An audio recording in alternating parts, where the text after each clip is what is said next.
Buen día, ¿eh? Buen día, Jason.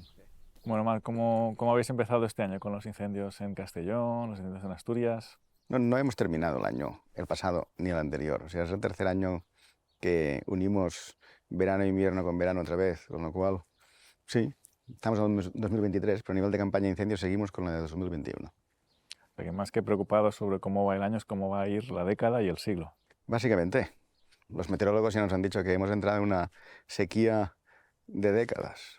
Que va a llover, sí, pero nunca va a ser lo mismo. Y esto unido al cambio climático hace que la sequía, más que sequía, ya sea un proceso de estrés forestal máximo y que los incendios pues están provocando el cambio de esta estructura forestal. Entonces, con esta sequía, los incendios van a ser mega incendios. Pero ¿qué es un mega incendio? Porque todavía no hemos definido cómo los clasificamos. Bueno, normalmente una palabra a la que quizás estemos acostumbrados es a la del gran incendio forestal, que se suele definir como aquel que tiene más de 500 o más de 1000 hectáreas, y un mega incendio también se suele definir desde el punto de vista del tamaño, y podría ser pues aquel que tiene más de 5000 o más de 10000 hectáreas. Pero quizás más importante que el tamaño que tienen los incendios es todavía más importante hablar de la intensidad y cómo está cambiando esta intensidad de los incendios y cómo cada vez son más frecuentes estos incendios que nosotros diríamos que son muy intensos o que son muy extremos, y que es una definición ya más cuantitativa en base al comportamiento que tienen los incendios, y generalmente hablaríamos de incendios extremos, aquellos que quedan más allá de la capacidad de extinción, que son los que emiten más de 10.000 kilovatios por metro. Imaginémonos un radiador de los que tenemos en el cuarto de baño, se emite unos 2000 vatios, unos 2 kilovatios, pues es como si tuviéramos 5000 de esos radiadores en un metro y eso multiplicado por todo el ancho de llama, ¿no? Pero esta definición la propuso ya el mundo operativo hace tiempo, pero el mundo de la ciencia no nos ha justificado el por qué. Y nosotros lo propusimos porque la clasificación era muy administrativa. Es decir, que se quema X superficie, pero tenemos incendios de 10 hectáreas que son muy extremos, o incendios de 100.000 hectáreas que son muy simples o muy fáciles de extinguir. Lo fija nuestra capacidad de extinción. Pero así como son esos incendios que superan la capacidad de extinción, el problema está en cómo de intensos son, cómo lo medimos. En los que no somos capaces de predecir está el hecho de que nuestros modelos de incendios son viejos, son de Rothermel, son de los años 70, todavía son semi-empíricos, con una física no bien resuelta. Entonces quiere decir que si mejoramos conocimiento seremos capaces de predecir, o eso está todavía muy lejos. Bueno, el problema que tienen los modelos que estamos utilizando para predecir los incendios es que se hicieron sobre una mesa de combustible, ponías diferentes pendientes y ahí ponías hojarasca y asumías que lo que está pasando en esa mesa se va a traducir luego a lo que está ocurriendo en el monte, y eso verdaderamente constituye un dogma de fe. A mí me gustaría pensar que la ciencia de los incendios es un poco como la medicina, en el sentido de que las personas que están operando en un quirófano luego están escribiendo artículos, ¿no? Y eso es algo que a día de hoy es raro que ocurra. Hay gente como tú que lo hace y que lo hace muy bien. Lo intentamos. Bueno, y lo conseguís y Bueno, lo hacéis muy bien. Pero también gente que está en mi posición, pues yo nunca he estado en una autobomba, ¿no? Y esto creo que es una limitación. es el gran limitante. Yo creo que esto es una limitación. Y también vemos a muchos profesores y catedráticos de ecología que nunca se han sentado en una autobomba, pero que tampoco se han molestado en entender cómo funciona un incendio, pues decir unas cosas sobre el comportamiento de los incendios y las áreas protegidas y cómo se comportan las diferencias entre las diferentes especies, que bueno, no son del todo acertadas seguramente. Pues un mega incendio es aquel de que tenemos un mega desconocimiento. Es una buena definición. Estos años, que ya llevamos unos años de una concatenación de campañas de incendios bastante duras, ¿cuál es tu previsión sobre los sitios en los que tenemos que prestar más atención para los megaincendios de este año? Bueno, no tenemos una bola de cristal, pero básicamente toda la península ibérica, como sabes, está mal a nivel de sequía, aunque la parte, digamos, atlántica ha recibido mucha más precipitación y sigue recibiendo más precipitación, todavía siguen en niveles de sequía importantes, pero todo lo que es el litoral mediterráneo está en una sequía excepcional. O sea, la parte de Cataluña, la parte de Andalucía están viendo sequías que no habían visto en el último siglo, con lo cual pues esperamos, si no se remedia eso en abril, mayo, que los modelos estacionales dicen que algo va a llover, pero no va a solucionar la sequía. Entonces tenemos una campaña histórica. O sea, vamos a superar la campaña del año pasado y del 94 seguro. Básicamente desde el 21 venimos viendo incendios con piroconvección mucho más potentes de lo que habíamos visto nunca. Ya hemos pasado de hablar de los años 90 de incendios de 3.000 a 4.000 hectáreas como grandes incendios, a hablar ahora de incendios que queman 3.000, 4.000 hectáreas por hora. que vimos en el 2012 puntualmente 2-3 horas, pero no 7-8 horas sostenidamente, como hemos visto ahora. Entonces el 2023 es un año donde vamos a ver otra vez esto. Tenemos la situación de sequía que hace que los combustibles estén disponibles, pero como explicasteis bien el año pasado, esa sequía estructural se le suma a esas humedades extremas. Llevamos 2 semanas en Cataluña que estamos teniendo humedades relativas del 5 al 7% durante el día, lo cual es, hace 10 años tener una humedad al 5% era histórico, ahora ya lo hemos normalizado. Evidentemente la vegetación está mal, tenemos un 38% de mortalidad de bosque en el Pirineo, pero casi un 40% de mortalidad aquí en el Mediterráneo. Con lo cual todos los ingredientes están aquí para que todo lo que pueda quemar, si hay un incendio, queme. Y eso es triste, pero al final se está cumpliendo lo que se había avisado a nivel de modelos de ecológicos, de que el bosque necesita renovar, necesita adaptarse al cambio climático y que se van a dar las perturbaciones para renovar todos los ecosistemas, y esa oleada de renovación se está dando a escala global y nosotros no nos vamos a escapar, con lo cual con resignación vamos a tener que ver ese proceso no como un desastre, sino como el proceso de cambio anunciado y que tenemos que navegar, porque no hay una solución clara. O sea, no tenemos capacidad de parar este proceso, y esta campaña estamos entrando con esta resignación. Me gustaría ser más positivo, pero... A nivel de cuerpos de extinción, ¿creéis que vais a poder abordar lo que se nos viene encima con los megaincendios?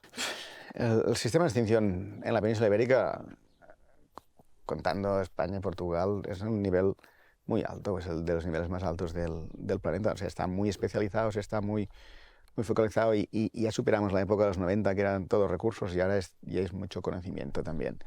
El hecho es que los incendios superan la capacidad de extinción, con lo cual los recursos no van a dar la diferencia. Y el nivel de conocimiento te permite confinar esos incendios, delimitar esos incendios, pero no puedes apagar esos súper grandes incendios, esos mega incendios. Con lo cual, digamos que a nivel de extinción hemos llegado a nuestro límite, a nuestra capacidad, y tenemos capacidad de mejora marginal, pero no tenemos capacidad de mejora significativa. Lo que tenemos es capacidad de mejorar si gestionamos nuestro territorio. Por eso, desde el mundo de la extinción pedimos cada vez más que necesitamos más gestión de territorio y no necesitamos más medios de extinción. ¿Y crees que estamos preparados, bueno, como sociedad, no solamente desde el punto de vista de la extinción, pero también desde el punto de vista de la sociedad, ¿no? Para recibir los impactos de los incendios, no solamente para apagarlos, sino para que no se siga cobrando vida a los incendios en las zonas, pues, donde vive gente más cerca a los incendios? No estamos preparados para la dimensión del reto que tenemos delante. Nuestra sociedad no ha entendido el problema y se ha preparado para resistir los incendios, como ha hecho para resistir las inundaciones, decretando zonas inundables, no construyendo en esas, sino que hemos seguido construyendo en medio del paso de incendios, y hemos seguido creando continuidad forestal y carga forestal, con lo cual no estamos preparados, aunque sí estamos avisados. El tema es, y ahí te devuelvo la pregunta, ¿está la ciencia preparada para explicar que esto no es una debacle, sino que es un paso necesario o un paso inevitable en el proceso de evolución de adaptación al clima? Bueno, yo creo que habría mucho para discutir, es algo parecido sobre cuál es la definición de un megaincendio, ¿no? Creo que es algo sobre lo que podríamos discutir. ¿Cómo va a cambiar la vegetación con el cambio climático? Bueno, pues probablemente los bosques, los espacios con árboles, que a todos nos gustan mucho, pues van a ser cada vez menos frecuentes, y vamos a ir tendiendo, sobre todo en el litoral, a una zona, a un tipo de vegetación cada vez más adhesada. Seguramente ahora, a día de hoy, los incendios son un problema. Probablemente a finales de siglo dejen de ser un problema los incendios aquí, porque ya no habrá nada que quemar. Y desde un punto de vista social, creo que no estamos todavía preparados para entender que en muchos de nuestros paisajes forestales sencillamente los vamos a perder, porque es el resultado del clima pasado y ahora viene a un clima futuro. La nueva normalidad no existe. Ahora mismo estamos en un estado transitorio de forma permanente, porque está cambiando el clima, están cambiando las perturbaciones, y por tanto la naturaleza, el mundo tal y como nosotros lo conocíamos, ha dejado de existir. Ahora va a venir otro que es muy diferente. La ciencia puede predecir ciertas cosas, pero es evidente que hay otras en las cuales todavía no hemos llegado, y sobre todo lo que más cuesta es a nivel social y a nivel político poder entender todos estos cambios para acometer esas medidas, por ejemplo, en la relación a la prevención de incendios, para disminuir la probabilidad de que ocurran estos megaincendios. El tema, pero viendo los modelos climáticos, lo que acabas de explicar es que va a pasar sí o sí. El tema es si va a pasar de golpe o va a pasar poco a poco. Con lo cual... Sí, está en nuestra mano el decidir si queremos que este cambio ocurra de forma ordenada, a través de la gestión y de la reintroducción del fuego de forma natural, o que ocurra de forma caótica, que es como vemos que está ocurriendo hasta ahora. No está todo perdido, sino que podemos hacer cosas. Y en ese sentido, Marc, ¿qué aspectos positivos crees que pueden tener los incendios para ayudarnos a adaptarnos al cambio climático? Bueno, los aspectos positivos básicos que están teniendo los incendios es que están ayudando a ese cambio, a esa compartimentación del territorio. Y cada incendio que tenemos es evidentemente una mancha que regenera con un ecosistema ya mucho más adaptado al clima actual. Con lo cual estamos produciendo ese proceso y ese mosaico es el mosaico que sirve para compartimentar esos grandes incendios. Está lleno de ejemplos de que los incendios pues, los conseguimos frenar cuando entran en el perímetro de un incendio pasado, un incendio histórico, porque ya no hay esos cultivos que nos sirven para frenar esos incendios. Esas perturbaciones de incendios que tanto estamos intentando eliminar son las que están contribuyendo a mantener nuestro potencial de biodiversidad para adaptarnos a ese clima futuro. Pero nos falta esa capacidad de explicar eso. Y tiene otros efectos positivos, porque una cosa que creo que es curiosa es que muchos incendios se apagan porque ya no tienen nada que quemar, pero en otras ocasiones se apagan porque empieza a llover. Entonces, ¿puede haber alguna relación entre estos procesos? Bueno, hay una investigación que es muy incipiente, pero sí sabemos que los procesos generando piroconvección están generando nubes de tormenta. Y sí que hemos visto una correlación importante en procesos de pirocúmulos que generan comportamientos erráticos y esa precipitación que se da en los incendios. Hay científicos en ENCAR, en NOAA, que utilizando datos de los incendios de aquí en la península ibérica y datos también en África, están identificando que parte del régimen hídrico de precipitaciones que hemos perdido en los últimos años se debe a esas tormentas de finales de verano que hemos perdido por falta de esas cenizas y esos fenómenos piroconvectivos de incendios. Los incendios de finales de verano parece ser que ayudaban a generar esas precipitaciones o anclar esas precipitaciones en nuestros sistemas montañosos. O sea que el sistema de interacción incendio como perturbación de evolución de nuestras especies y incendio interaccionando con la atmósfera en estos ecosistemas es mucho más complejo de lo que todavía no habíamos podido imaginar. O sea que cuando hay incendios llueve más. Sí, tenemos casos del 2014 de un proceso de tormentas que pasó precisamente en esta zona y teníamos un incendio de rayo en esta zona. Y llovió en una media un litro y medio de media en todo, menos en la zona del incendio, donde cayeron 38 litros en todo el perímetro, en toda la zona del incendio.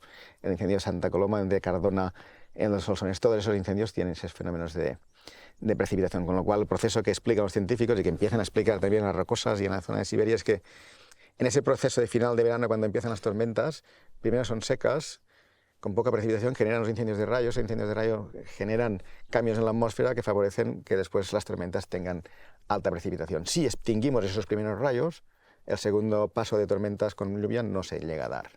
Y eso es lo que muchas veces nos está generando esa sequía hacia el otoño. Sí, cuando hablamos de renaturalizar a los ecosistemas, que es una cuestión que a día de hoy se habla mucho, tenemos que incorporar a los incendios como un elemento natural. Bueno, es una perturbación que juega tridimensionalmente, no solo en la atmósfera y en la vegetación, sino también en el reciclaje del carbono y de los nutrientes en el suelo y en la creación del propio suelo. Pero en incendios se le ha hablado mucho de que crea erosión, pero equipos como el de Xavi Úbeda de la Universidad de Barcelona están demostrando que esa madera muerta está generando gran cantidad de suelo en nuestros ecosistemas, con lo cual volvemos a que es un mega incendio, un gran desconocido.